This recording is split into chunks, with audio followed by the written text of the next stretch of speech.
하나님 말씀을 우리 같이 보시겠습니다. 구약 성경 사무엘상 28장 1절에서 14절 말씀이 되겠습니다. 사무엘상 28장 1절에서 14절 말씀 제가 읽어드리겠습니다. 그때에 블레셋 사람들이 이스라엘과 싸우려고 군대를 모집한지라 아기스가 다윗에게 이르되 너는 밝히 알라 너와 내 사람들이 나와 함께 나가서 군대에 참가할 것이니라. 다윗이 아기스에게 이르되 그러면 당신의 종이 행할 바를 아시리이다 하니 아기스가 다윗에게 이르되 그러면 내가 너를 영원히 내 머리 지키는 자를 삼으리라 하니라. 사무엘이 죽었으므로 온 이스라엘이 그를 두고 슬피 울며 그의 고향 라마에 장사하였고 사울은 신접한 자와 박수를 그 땅에 쫓아내었더라. 블레셋 사람들이 모여 수넴에 이르러 진침해 사울이 온 이스라엘을 모아 길보아에 진쳤더니 사울이 블레셋 사람들의 군대를 보고 두려워서 그의 마음이 크게 떨린지라. 사울이 여호와께 묻자오되 여호와께서 꿈으로도 우림으로도 선지자로도 그에게 대답하지 아니하시므로 사울이 그의 신하들에게 이르되 나를 위하여 신접한 여인을 찾으라. 내가 그리로 가서 그에게 물으리라 하니 그의 신하들이 그에게 이르되 보소서 엔돌에 신접한 여인이 있나이다. 사울이 다른 옷을 입어 변장하고 두 사람과 함께 갈새 그들이 밤에 그 여인에게 이르러서는 사울이 이르되 정하노니 나를 위하여 신접한 술법으로 내가 네게 말하는 사람을 불러 올리라 하니 여인이 그에게 이르되 네가 사울이 행한 일 곧 그가 신접한 자와 박수를 이 땅에서 멸절시켰음을 아나니 네가 어찌하여 내 생명에 올무를 놓아 나를 죽게 하려느냐 하는지라. 사울이 여호와의 이름으로 그에게 맹세하여 이르되 여호와께서 살아계심을 두고 맹세하노니 네가 이 일로는 벌을 당하지 아니하리라 하니 여인이 이르되 내가 누구를 네게로 불러 올리랴 하니 사울이 이르되 사무엘을 불러 올리라 하는지라. 여인이 사무엘을 보고 큰 소리로 외치며 사울에게 말하여 이르되 당신이 어찌하여 나를 속이셨나이까? 당신이 사울이시니이다.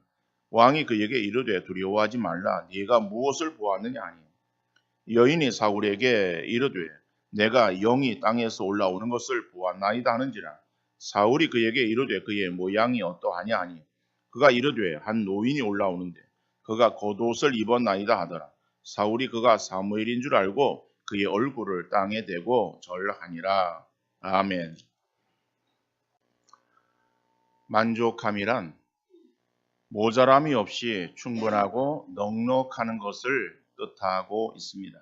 그래서 사람들은 욕구의 충족을 통해서 만족을 누리려고 하는 거죠. 심리학자 메슬로는 사람에게 생리적인 욕구, 안전 욕구, 사회적 욕구, 존경 욕구, 자아 실현의 욕구의 5가지를 말하면서 이러한 욕구가 있으면은 만족을 누릴 것으로 말했습니다. 반대로 모든 욕구를 삭제하면, 억제하면은 만족할 수 있다고 생각하거나 또 자아에 붙은 욕심을 버릴 때 만족이 온다고 말하는 사람도 있기도 합니다. 우리는 욕구를 채워야 되는가 아니면 비워야 되는가? 이에 대해 성경은 어떻게 말씀하고 있는가? 바울은 나는 어떠한 형편에 처하든지 자족하기를 배웠다라고 말하고 있습니다. 주 안에서 비천에 처할 줄도 알고 풍부에 처할 줄도 아는 일체의 비결을 배웠다라고 말하고 있는 것이죠. 예수님의 사랑 안에 거할 때 어떠한 형편에서도 만족함을 누리고 평강을 누리게 된다라고 하는 사실입니다. 욕구 충족으로 얻어지는 만족, 이런 것은 마치 바닷물을 마시는 것과 같아요. 그래서 마실수록 더 갈증을 느끼게 되고 더 많은 것을 요구하게 되어지는 것입니다. 그러나 그리스도의 사랑을 누리고 또 그것을 나눔으로 얻어지는 만족함, 이것은 다시 목마르지 않는 만족함인 줄 믿습니다. 인간의 모든 문제, 이것이 어디서부터 왔는가? 이것은 바로 죄로부터 기인되어진 것임을 우리가 알 수 있습니다. 왜냐하면 죄라고 하는 것은 하나님과의 관계를 단절시킨 것이기 때문에 그런 거예요. 우리가 하나님 안에 있을 때 우리는 참된 만족과 평안과 즐거움을 누릴 수 있습니다. 그런데 하나님을 떠난 그러한 인생, 그 인생의 빈 공간, 세상의 어떤 것으로도 채워질 수가 없는 것이죠. 그리고 더 많은 문제를 만나고 또 그 문제 해결책을 알지 못하기에 그의 삶은 사건이나 문제 따위가 얽혀서 쉽게 해결되지 못하는 그런 어떤 미궁, 이러한 속으로 더 떨어질 수밖에 없게 되어지는 거예요. 오늘 본문에서도 보면은 다윗과 사울이 하나님을 떠납니다. 그리고 주어지는 문제를 자기 힘으로 감당하며 무엇을 해보려고 발버둥 치지만은 거기에서 문제 해결을 얻거나 진정한 만족을 얻는 것이 아니라 더 큰 문제에 부딪히고 있는 것을 보게 되어집니다. 첫 번째로 위기에 처한 다윗을 볼 수 있습니다. 오늘 본문 1절, 2절 말씀 보니까는 그때 이제 블레셋 사람들이 이스라엘과 싸우려고 군대를 모집한지라 아기스가 다윗에게 이르되 너는 밝히 알라 너와 네 사람들이 나와 함께 나가서 군대에 참가할 것이니라. 다윗이 아기스에게 이르되 그러면 당신의 종이 행할 바를 아시리다 하니 아기스가 다윗에게 이르되 그러면 내가 너를 영원히 내 머리 지키는 자를 삼으리라 하니라 말씀하고 있습니다. 블레셋이 이스라엘과 싸우려고 군대를 모집하는 거예요. 각 처에서 군대를 모집하는 가운데 이 가드 지역에 아기스에게도 홍보가 왔을 것이고 아기스도 이제 군대를 또 소집해서 함께 나가서 싸워야 되는 지경에 이르게 되었어요. 그래서 다윗을 불러서 너와 내 부하들이 나와 함께 전쟁에 나가야 되겠다 라고 말을 합니다. 자, 그러니까는 다윗이 당신의 종이 여기서는 다윗을 말하는 거예요. 내가 그러면 무엇을 해야 됩니까?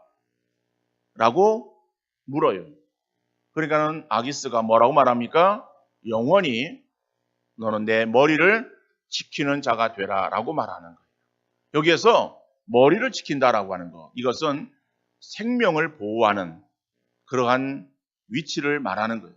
다시 말하면은 아기스 옆에 다윗이 붙어서 아기스의 생명을 지켜야 되는 그러한 아기스의 호위대장, 이러한 격으로 다윗을 삼겠다라고 하는 거예요. 그러니 다윗은 지금 전쟁이 나서 내가 내 수하의 군사들이 이끌고 나가서 이스라엘과 싸우라 라고 하면은 다윗이 자기 군사들이 이끌고 한쪽에 가서 이스라엘과 적당히 타협하면서 싸우는 척하고 지날 수도 있을 것 아니겠습니까? 그런데 지금 다윗의 처지는 그러한 처지가 되지 못하고 있어요. 이것은 아기스 옆에 붙어가지고 아기스를 보호하되 그냥 아기스만 보호하는 것이 아니라 아기스를 보호하기 위해서 나오는 이스라엘 군대와 싸워야 돼요. 지금 이스라엘의 군대와 싸워야 되는 다윗은 블레셋의 정치적 망명한 사람이에요. 그래서 지금 블레셋 군인의 신분으로 나가 싸워야 되는 거예요. 그러면 다윗이 블레셋 사람입니까? 다윗은 이스라엘 사람이고 사울의 뒤를 이어서 왕이 되어질 사람이에요. 왕으로 기름 부음 받았잖아요.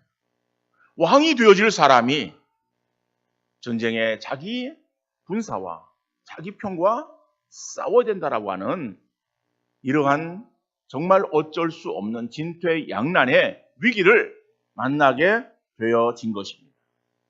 자, 그러면은 다윗에게 왜 이러한 위기가 찾아오게 되어졌는가라고 하는 거예요. 여러분, 그것은 다윗이 자기 생각에 치우쳐서 결정한 잘못된 길에서 속히 떠나지 않고 머뭇거렸기 때문에 그렇다라고. 그래서 신앙은 결단이다라고 말할 수 있어요. 신앙은 뭐예요? 결단하는. 우리의 생각이 잘못되어질 수 있어요. 그런데 잘못되어진 우리의 생각, 그것이 잘못되었구나 라고 하는 것을 알았다면은 그 길에서 머뭇거리는 것이 아니라 즉각적인 결단으로 그곳을 빠져나와야 되었던 것이죠. 다윗도 처음에는 사울을 피해서 블레셋 땅으로 숨어 들어갔습니다. 그때에 우리가 다윗의 처지와 형편을 다 이해할 수 있어요. 오늘 우리 세비 찬양대가 찬양을 했습니다마는 그 가사 가운데서 두렵고 떨리는 그러한 그 상황, 그죠? 이것이 다윗의 상황이에요. 여러분, 자기를 죽이려고 지금 쫓아다니는 그 사울, 근데 그 사울이 개인입니까? 사울은 이스라엘 왕이었어요. 그리고 3,000명의 군사를 이끌고 이스라엘의 땅을 뒤지는 거예요. 근데 이스라엘의 땅이 그렇게 넓은 영토인가? 그 땅의 영토는 그렇게 넓은 영토가 아니에요.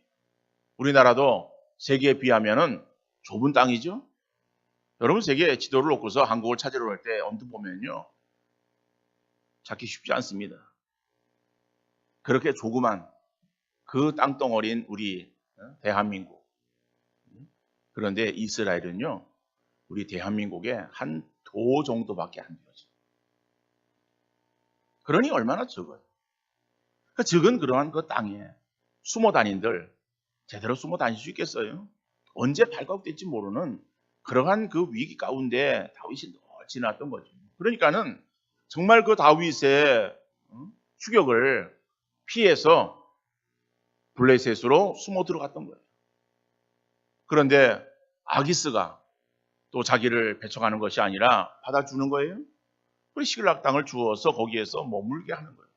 그러니 다윗이 아마 처음에 내가 잘 결정했다라고 생각을 했을지도 모르겠어요. 모든 일들이 잘 순조롭게 풀려졌잖아요. 그런데 다윗이 좀 지나면서 그의 마음 가운데에 이것은 아니구나라고 하는 생각을 했었을 거예요. 우리가 그 한 예로 다윗이 남방에 있는 그러한 족속들을 칩니다. 근데 그것을 어떠한 이유인지 성경은 밝히지 않지만은 그것을 아마 다윗이 자기가 함께하는 그러한 그 2,3천 명의 그러한 사람들의 식량을 확보하기 위해서 아마 그곳을 친 것이 아닌가. 식량은 자기가 가지고 그리고 모든 그러한 탈취물들을 누구에게 주었어요? 아기스에게 주는 거예요.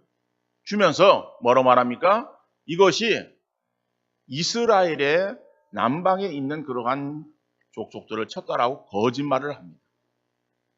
그러니까 다윗이 그 거짓말 할 때에 이것이 지금 내가 하고 있는 것이 잘못되었구나라고 하는 것을 다윗이 알았을 거예요. 알았음에도 불구하고 다윗은 그 자리에서 뛰쳐나오지 못하고 머뭇거렸던 거예요. 머뭇거리다 보니까는 지금 더 큰 문제를 만나게 되어졌다라고 하는 거죠. 우리가 구약의 요셉이라고 하는 인물을 잘 알고 있습니다. 요셉은 형들의 시기로 인해서 미디안 상인에게 팔렸고 결국 애굽의 보디발 장군의 집으로 종으로 팔려지게 됩니다. 그러나 요셉은 주어지는 상황에 불평하지 아니하고 열심히 일을 합니다. 보디발의 눈에 들었어요. 인정을 받습니다. 그리고 가족 이외의 모든 것들을 다 요셉에게 맡기죠. 요셉이 그 모든 집안 사무를 맡아서 감당하는 그러한 위치에 서서 집안일을 이루어 가고 있습니다. 그럴 때에 이 다윗에게 요셉에게 이 흑심을 품은 한 여인이 있었죠. 보디발의 아내였어요. 이 보디발의 아내가 요셉에게 있어서 지금 우리 집에 아무도 없다. 너와 나 둘뿐이다. 라고 요셉을 유혹합니다. 그럴 때에 이 요셉이 뭐라고 말합니까? 내가 하나님 앞에 어찌 득죄하리까? 라고 말하면서 그 자리에서 뛰쳐나가잖아요. 보디발의 아내는 너와 나 지금 둘밖에 없다라고 그렇게 이야기를 하면서 유혹했지만은 그런 유혹이 잘못되어진 것을 안 그 요셉은 내가 하나님이 보고 계시는데 하나님 앞에서 어떻게 죄를 범할 수 있겠는가? 거기에서 그냥 머뭇거리거나 아니면 적당하게 이러한 마음을 갖는 것이 아니라 그런 것들을 다 뒤로 하고 그리고 그 자리에서 뛰쳐나가서 죄를 범하지 않았다라고 하는 것이죠.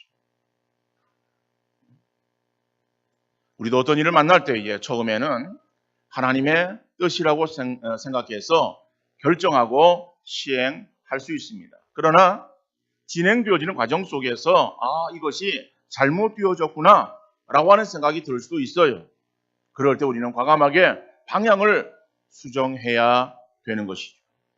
지금까지 지나온 것이 어떠한데 하는 마음으로 머뭇거리다 보면은 더 큰 잘못을 우리가 범할 수 있고 또 잘못되어진 길에서 우리가 헤어나오지 못하거나 죄 가운데 머물 수 있게 되어지는 거예요.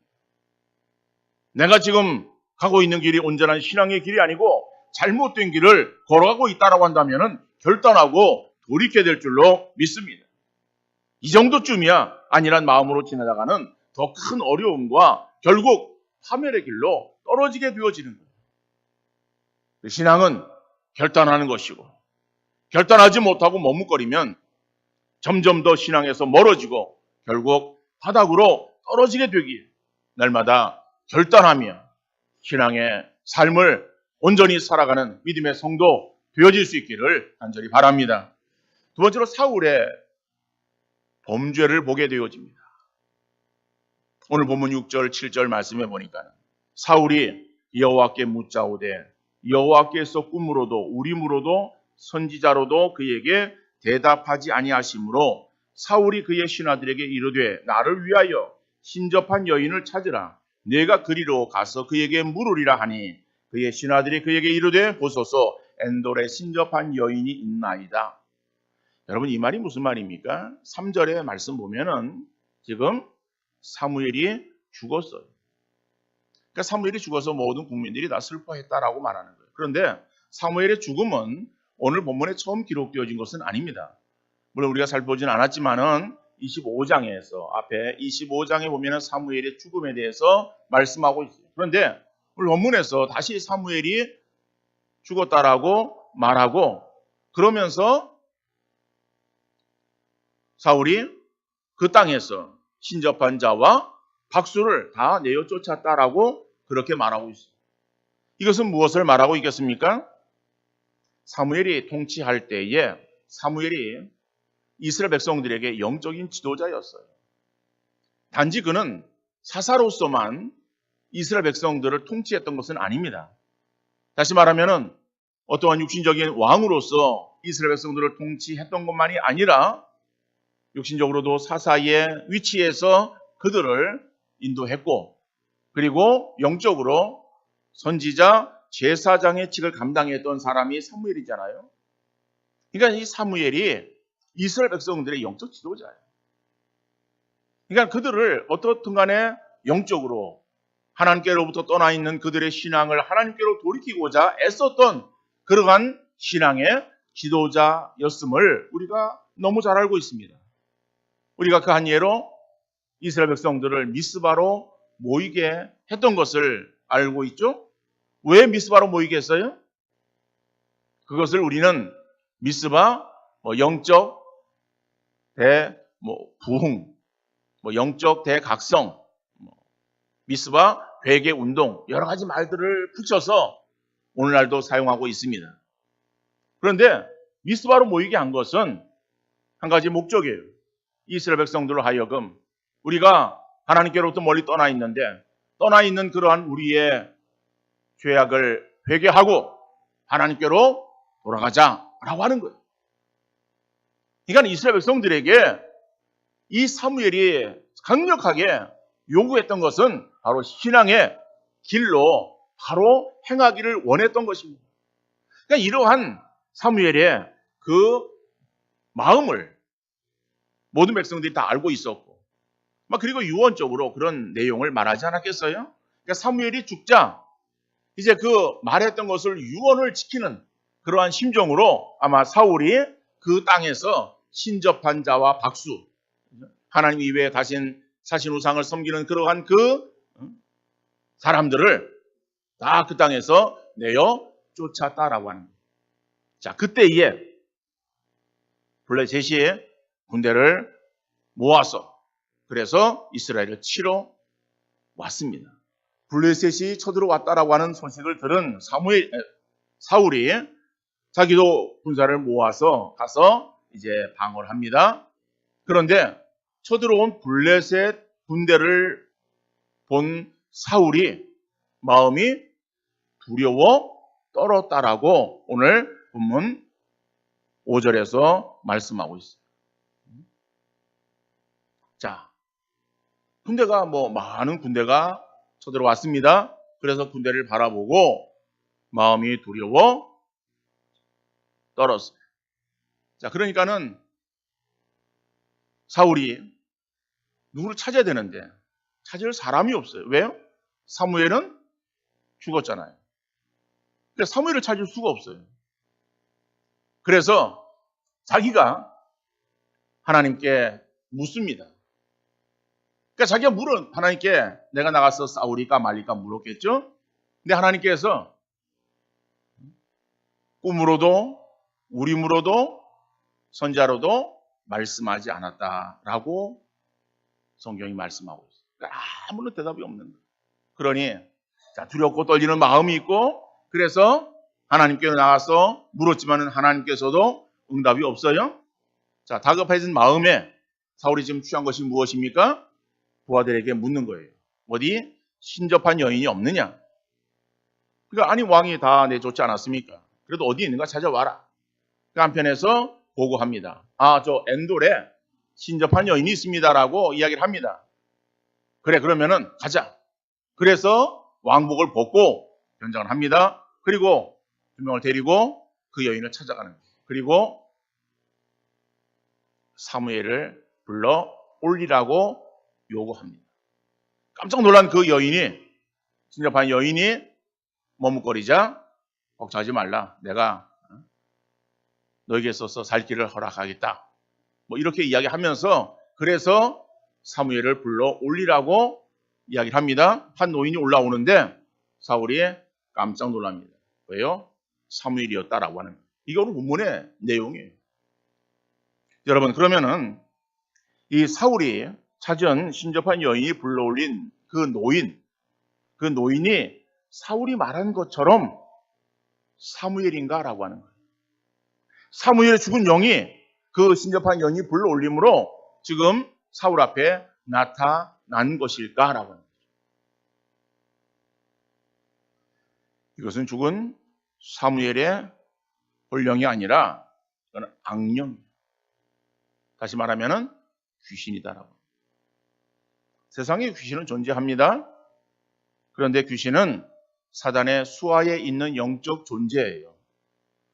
사단의 속성을 따라서 사람을 미혹시키는 존재가 귀신이에요. 성경은 사단에 대해서 어떻게 말하고 있습니까? 사단은 사람을 속이는 그러한 거짓말장이요 또 거짓의 압이라고 말하고 있습니다. 아주 사람을 기가 막히게 속이는 거예요. 귀신같이 속이는 게 귀신이에요. 그러니 이 귀신에게 미혹당하면요 다 사람이 속아나는 거예요. 그러니까 오늘 본문에서도 이 사울이 사무엘인 줄 알았다라고 하는 거 아닙니까? 사람의 영혼은 한번 갈 곳으로 정해져서 가게 되어지고 난 뒤에는 더 이상의 이동이 없습니다. 자리 바꿈을 할 수 없는 거예요. 떠돌아다닐 수 없는 거예요. 잘못되어진 그러한 그 이단은 귀신에 대해서 계속해서 만들어진다라고 말하기도 합니다. 죽은 영혼이 갈 곳 찾지 못하면은 구천을 떠돌아다니는 그러한 그것이 귀신 된다라고 말하기도 하는 거예요. 다 잘못되어집니다. 귀신은 이미 만들어졌어요. 그 수가 얼마나 되어지는가 그것은 몰라요. 그러나 하나님께서 만드신 피조물이 더 이상 만들어지지 않습니다. 사람의 영혼은 갈 곳으로 가는 거예요.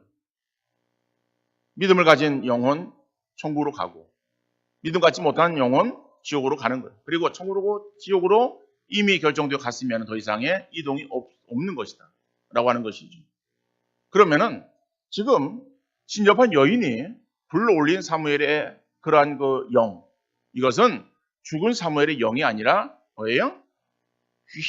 귀신이 나와서 미혹하는 거예요. 여러분도 보면은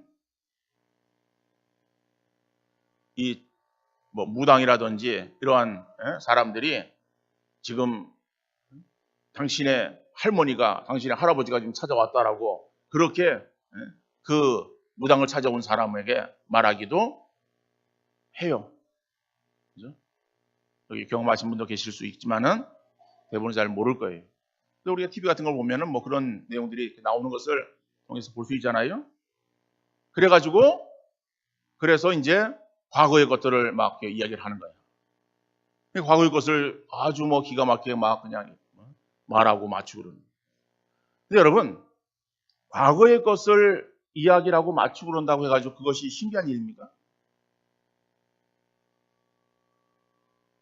여러분, 10년 전의 일을 기억하는 사람이 있고 기억하지 못하는 사람이 있어요. 우리가 작년에 말고 그 전에 정규현 수련을 갔는데 그 수련회 때 어디로 갔는지 조차도 기억하지 못하는 사람도 있어요. 그리고 그때 어떤 일이, 어떠한 프로그램과 어떤 일이 있었는지 뭐 전혀 기억나지 않는다라고 말하시는 분들도 있어요. 같이 갔지만은. 근데 어떤 분들은 그 가서의 내용들을 아주 소상하게 말하시는 분들도 있어요. 그러면 같이 참여했는데 한 사람은 잘 기억이 안 나. 잊어버릴 수 있죠. 기억이 안 나서 있는 그런 사람에게 한 사람이 그때 그랬잖아요. 뭐 이랬잖아요. 뭐 이야기하면은 신기해요. 아니 권사님, 집사님, 아니 어떻게 기억해요? 아니 왜 그거 했잖아요. 여러분 사람도 과거의 일들요. 그죠? 다 기억하고 알 수 있어요. 물론 사람에 따라 다를 수 있어요. 귀신이 과거에 그러한 것, 지나간 일들 안다라고 하는 거. 그게 무슨 뭐 대수겠어요? 근데 미래의 일은 몰라요. 미래의 일은 하나님의 주권에 달려있잖아요. 그래서 사람들이 연초가 되어진다든지 입시철이 되어진다든지 아니면 선거철이 되어진다든지 그러면 막 점집에 불이 난다 그러잖아요. 왜요? 미래에 대한 궁금증 때문에 그런 거예요. 앞으로 어떻게 되어질까? 뭐라고 하는 그런 궁금증 때문에 사람들이 그런 것을 찾지만은 그러나 미래의 일은 하나님의 주권에 달려있는 것이고 귀신은 아무리 귀신같이 과거 일들을 마친다 할지라도 미래의 일들은 모르는 거예요. 그러니까는 그 귀신을 찾는 것은 잘못되어진 것이죠. 오늘 자기가 답답한 마음에 신접한 여인을 찾아가서 도움을 받으려고 하는 이 사울의 모습은 불신의 모습이에요. 자, 그러면은 우리가 이 사울을 통해서 알 수 있는 것이 무엇인가 하면 믿음은 위기 상황에서 드러난다라고 하는 사실을 알 수 있습니다. 우리의 믿음은요, 위기 상황 속에서 드러나는 거예요. 사울에게 별일이 없을 때는 그의 신앙 상태에 대해서 명확하게 알기 어려울 수 있어요. 그러나 사울에게 블레셋 침공이라고 하는 위기가 찾아오니까는 그의 본색이 드러납니다. 마음의 두려움을 가졌고 또한 그 두려움을 해결하기 위해서 하나님을 찾아 부르긴 했지만은 아무런 응답이 없습니다. 그러자 곧바로 뭐예요? 신접한 여인을 찾아서 그의 도움을 구하고 있는 다윗을 볼 수가 있습니다. 여러분, 그러면은 모든 사람들이 커다란 위기를 만나게 되어질 때에 다 하나님을 떠나서 세상적인 방법을 구하는 것. 여러분, 히스기야라고 하는 사람을 우리가 잘 알고 있습니다. 히스기야는 유다의 왕이었어요. 그런데 유다의 히스기야와 여호사밧이라고 하는 그 왕들은 정말 다윗과 버금가는 그러한 신앙의 사람으로 잘 알고 있어요. 자, 그런데 그 히스기야가 죽을 병에 걸렸어요. 이사야 선지자가 와가지고 당신이 이제 죽고 살지 못할 것이다 라고 하는 사형 선고를 내립니다. 그때 이제 히스기야가 어떤 일을 행합니까? 히스기야가 이런다고 다 아는 거예요? 얼굴을 벽으로 향하고 하나님 앞에 눈물로 기도합니다. 그런데 여러분, 그러면서 그가 하나님 앞에 기도하는 그러한 그 내용이 무엇인가 하면은 이사야 38장 3절에 보니까는요, 이르되 여호와여 구하오니 내가 주 앞에서 진실과 전심으로 행하며 주의 목전에서 선하게 행한 것을 기억하옵소서 하고 심히 통곡하니라고 말하고 있어요. 여러분, 히스기야가 지금 자기가 죽을 병 걸렸어요. 이사야 선지자가 와가지고 왕이요, 당신 지금 죽고 살지 못할 것입니다. 당신 이제 준비하십시오 라고 하는 통첩을 내렸어요. 그러니 히스기야도 사람이에요. 그러니 하나님 앞에 눈물로 기도하는 거예요. 그리고 벽을 향하여 기도했다라고 하는 것은 전적으로 하나님의 말을 바라보며 기도하는 기도의 자세를 말하고 있습니다. 그런데 여러분, 그러면서 하나님 앞에 뭐를 지금 말하고 있는가 하면은 내가 진실과 전심으로 행하며 주의 목전에서 선한 것을, 선하게 행한 것을 기억하옵소서라고 합니다. 그러니까는 이 히스기야의 평상시의 삶이 어떠한 삶이었어요? 진실과 전심으로 행했고 하나님 앞에서 뭐예요? 선하게 행한 것. 이것이 그의 평상의 삶이었어요. 평상의 삶이 하나님을 향해서 하나님을 찾았고 하나님 앞에 기도하던 그러한 히스기야 여기에 문제를 만나니까는 문제 가운데 어떻게 합니까? 더 하나님을 향해서 간절하게 부르짖어 기도하는 것을 보게 되어집니다. 근데 사울은 어떻게 했어요? 히스기야와 달리 불신앙의 삶을 살았어요. 그러다 보니까는 문제가 발생되었을 때 그 문제를 해결하기 위해서 하나님을 찾는가 했지만은 역시 불신앙적인 방법을 구하고 있는 것을 보게 되어집니다. 여러분, 우리는 오늘 본문의 다윗이나 사울처럼 하나님의 백성들로 불신앙의 삶을 사는 것이 아니라 신앙의 삶을 살아야 될 줄로 믿습니다. 그럼 우리가 신앙의 삶을 살기 위해서 우리가 어떠한 자세를 취해야 될 것인가 라고 하는 거죠. 첫 번째로 내가 지금 신앙의 위치에서 벗어나 있고 있지는 않는지 우리의 말과 행동이나 우리가 처한 삶의 자리를 늘 돌아보는 믿음의 성도 되어질 수 있기를 간절히 바랍니다. 그래서 내가 지금 행하고 있는 것이 잘못 결정되어서 지금 잘못된 일을 행하고 있다. 내가 신앙의 길에서 이탈되어져 있다라고 하는 것이 우리에게 있어서 판단이 되어지면은 어떻게 해요? 속히 결단하고 그 자리에서 돌이키는 그러한 삶을 살아야 될 줄로 믿습니다. 더 나아가서 평상시 우리의 신앙의 모습을 우리가 좀 돌아볼 수 있기를 바랍니다. 내가 하나님 앞에 별 기도할 제목이 없어서 그래서 내가 하나님 앞에 기도하지 못하고 있지만은 내게 기도의 제목이 생기면은 나도 하나님께 나가서 정말 열심히 기도할 것이다. 여러분, 우리의 마음과 우리의 뜻대로 되지 않아요. 평상시에 그렇게 행해야 결정의 순간에 잘할 수 있는 거예요. 우리가 운동 경기를 볼 때, 그래서 운동 경기를 우리가 보면서 하는 말이 있어요. 연습은 실전처럼. 연습을 그저 연습답게 적당하게 행하다 보면은 실전에 가서도 잘 못합니다. 그러나 연습을 실전처럼 그렇게 정말 충실하게 잘 준비하면은 실전에 가서 잘할 수 있는 것이다. 평상시에 우리의 신앙의 모습, 이것은요 중요하다라고요. 안 하던 사람이 어떤 위기의 순간에 잘할 수 있다? 그거는요 우리의 이상이지 현실은 그렇게 따라주지 않습니다. 그러니까 우리가 날마다 우리가 신앙의 삶을 살기를 힘쓰고 하나님을 찾는 우리의 신앙의 모습이 되어야 될 것이고, 기도의 자리에 나와서 하나님을 향해서 기도하는 그런 우리의 입술이 문제를 만났을 때에 하나님 앞에 간구하게 되어질 줄로 믿습니다. 여러분, 우리의 기도가 간구가 되어야 됩니다. 간구는 뭐예요?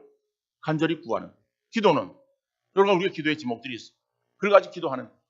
여러분, 기도하는 사람이 문제가 있을 때 간구하게 되어지는 것이지, 기도 안 하던 사람은 문제가 생기면은 간구하게 되어집니까? 아니, 오늘 사울처럼 두려움과